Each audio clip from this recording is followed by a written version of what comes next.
चलिए जानते हैं उत्तर प्रदेश की 25 बड़ी खबरों को सिर्फ 10 मिनट में। लेकिन उससे पहले वीडियो को लाइक और चैनल को सब्सक्राइब जरूर करें। भाजपा युवा मोर्चा ने राहुल गांधी का फूका पुतला। कानपुर में भारतीय जनता पार्टी युवा मोर्चा के कार्यकर्ताओं ने शनिवार को राहुल गांधी के खिलाफ प्रदर्शन करते हुए पुतला दहन किया। कार्यकर्ताओं ने देश विरोधी लिखी तख्तियां लेकर नारेबाजी की। पुलिस ने पुतला छीनने की कोशिश की, लेकिन कार्यकर्ता उसे जलाने में सफल रहे। ये प्रदर्शन तमिलनाडु के मंडपम में आयोजित इंडिया एआई एक्सपो समिट के दौरान युवा कांग्रेस के विरोध के जवाब में किया गया। भाजपा युवाओं ने उत्तर प्रदेश सहित कई राज्यों में इसी तरह के कार्यक्रम आयोजित किए। कानपुर में प्रदर्शन के दौरान सुरक्षा व्यवस्था कड़ी रही और पुलिस बल तैनात किया गया। प्रयागराज अभिमुक्तेश्वरंद पर बच्चों के यौन शोषण मामले में हुई एफआईआर। प्रयागराज के झूसी थाने में स्वामी अभिमुक्तेश्वरानंद सरस्वती और उनके शिष्य मुकुंदानंद के खिलाफ पॉक्सो एक्ट के तहत एफआईआर दर्ज की गई है। ये कार्रवाई पॉक्सो कोर्ट के आदेश पर हुई। याचिका आशुतोष ब्रह्मचारी ने दायर की थी, जिसमें 2 नाबालिगों के शोषण के आरोप लगाए गए। थाना प्रभारी महेश मिश्रा ने बताया कि 2-3 अज्ञात लोगों को भी आरोपी बनाया गया है। अदालत में बच्चों के बयान दर्ज किए गए थे, जिसके बाद जांच के आदेश हुए। पुलिस ने मामला दर्ज कर जांच शुरू कर दी है और साक्ष्यों के आधार पर आगे की कार्रवाई की जा रही है। होटल में थूक लगाकर रोटी बना रहा था कर्मचारी। अलीगढ़ के रोराब वर्ग क्षेत्र स्थित सादाब चिकन दरबार होटल में कर्मचारी द्वारा रोटी पर थूक लगाने का वीडियो वायरल हुआ है। वीडियो एक ग्राहक ने बनाया, जिसमें कर्मचारी रोटी बनाते समय संदिग्ध हरकत करता दिखा। शिकायत मिलने पर पुलिस और खाद्य विभाग की टीम मौके पर पहुंची। जांच के लिए खाद्य सामग्री के सैंपल लिए गए। पुलिस ने आरोपी कर्मचारी को गिरफ्तार कर लिया और होटल को सीज कर दिया। अधिकारियों ने कहा कि खाद्य सुरक्षा मानकों के उल्लंघन पर सख्त कार्रवाई होगी। मामले की विस्तृत जांच जारी है। अयोध्या में हुई run for Ram marathon. Ayodhya में 14 कोसी परिक्रमा पथ पर रन फॉर राम मैराथन का आयोजन किया गया। 42 किलोमीटर की दौड़ क्रीड़ा भारती के तत्वाधान में हुई, जिसमें बड़ी संख्या में युवाओं और बच्चों ने भाग लिया। संत कबीर नगर के आलोक कुमार ने प्रथम स्थान हासिल किया। विजेताओं को महापौर महंत गिरीशपति त्रिपाठी और श्री राम जन्मभूमि तीर्थ क्षेत्र ट्रस्ट के सदस्य अनिल मिश्रा ने सम्मानित किया। आयोजन से पहले भगवान राम के आदर्शों पर वैचारिक संवाद हुआ। वक्ताओं ने युवाओं में अनुशासन, राष्ट्र निर्माण और सांस्कृतिक मूल्यों के महत्व पर जोर दिया। अयोध्या समेत 22 जिलों में खुलेंगे आधुनिक पशु जिला अस्पताल। केंद्र सरकार ने पशुपालन क्षेत्र को मजबूत करने के लिए अयोध्या सहित 22 जिलों में आधुनिक पशु जिला अस्पताल खोलने की योजना शुरू की है। इन अस्पतालों में आपातकालीन सेवा, डायग्नोस्टिक जांच, सर्जरी और सस्ती दवाओं की सुविधा मिलेगी। परियोजना का पूरा खर्च केंद्र सरकार वहन करेगी। अयोध्या में मौजूदा पशु चिकित्सालय को ही उन्नत जिला अस्पताल के रूप में विकसित करने पर विचार हो रहा है। इसके लिए भवन, स्टाफ और संसाधनों का आकलन किया जा रहा है। योजना से पशुपालकों को बेहतर स्वास्थ्य सुविधाएं मिलने की उम्मीद है। मऊ में रास्ते के विवाद में मारपीट। मऊ जिले के हल्दरपुर थाना क्षेत्र के कादीपुर गांव में रास्ते के विवाद को लेकर 2 पक्षों में मारपीट हो गई। घटना का वीडियो सोशल मीडिया पर वायरल है। आरोप है कि सरकारी जमीन नवीन पड़ती पर रास्ता निर्माण को लेकर सुरेंद्र यादव ने गड्ढा खोदकर मार्ग अवरुद्ध कर दिया। इसके बाद दोनों पक्ष आमने सामने आ गए और हाथापाई हुई। ग्राम प्रधान उपेंद्र नाथ यादव ने थाने में तहरीर देकर कार्रवाई की मांग की है। बताया जा रहा है कि ये विवाद 2022 से चला आ रहा है।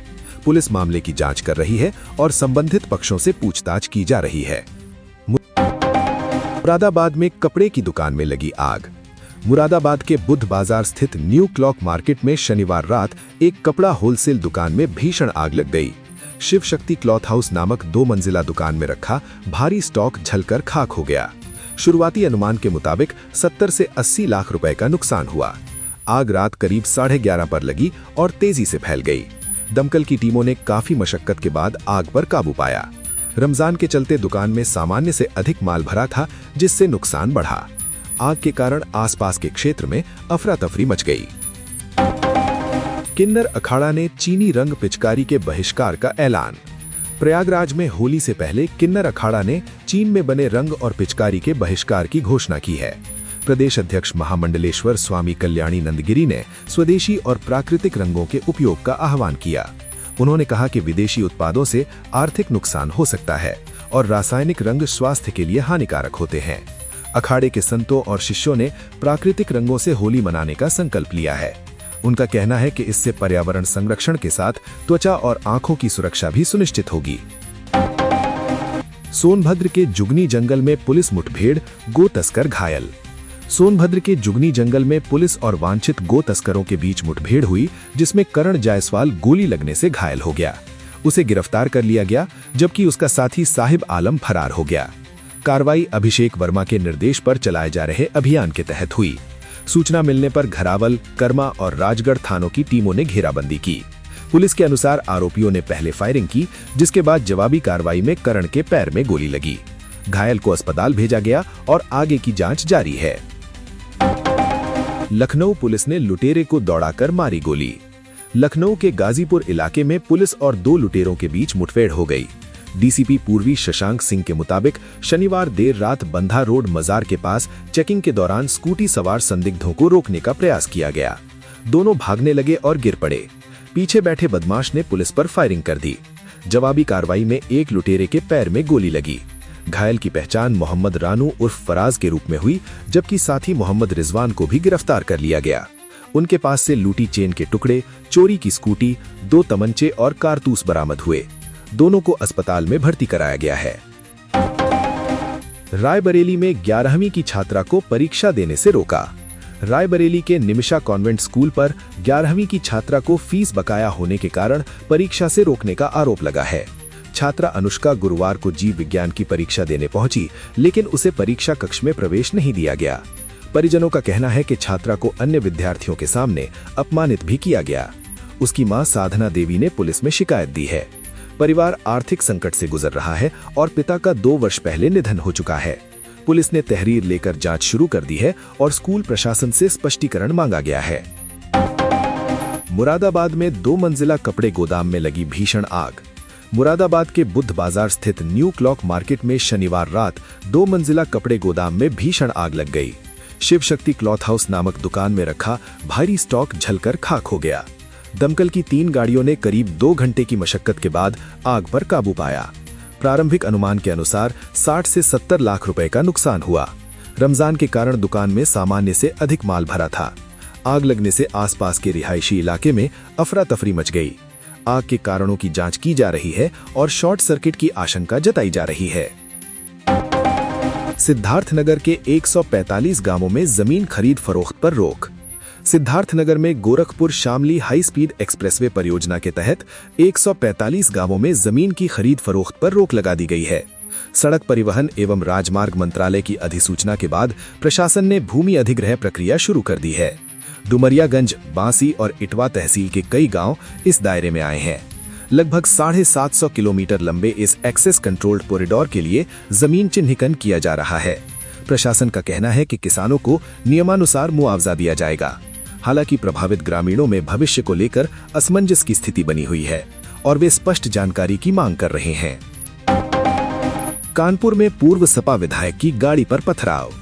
कानपुर के बिठूर क्षेत्र में सपा के पूर्व विधायक मुनींद्र शुक्ला की कार पर अज्ञात युवकों ने पथराव कर दिया। घटना देर रात मटका चौराहे के पास जाम के दौरान हुई। पत्थर लगने से कार का पिछला शीशा टूट गया। सूचना मिलने पर पुलिस मौके पर पहुंची और हालात नियंत्रित किए। पूर्व विधायक ने बताया कि वे एक शादी समारोह से लौट रहे थे। तभी बाइक सवार 3 युवक आए और हमला कर फरार हो गए। पुलिस ने आसपास के सीसीटीवी फुटेज खंगालने शुरू कर दिए हैं और आरोपियों की पहचान के प्रयास जारी हैं। फर्जी डिग्री से कमाई का 60% कमीशन यूनिवर्सिटी ले रही।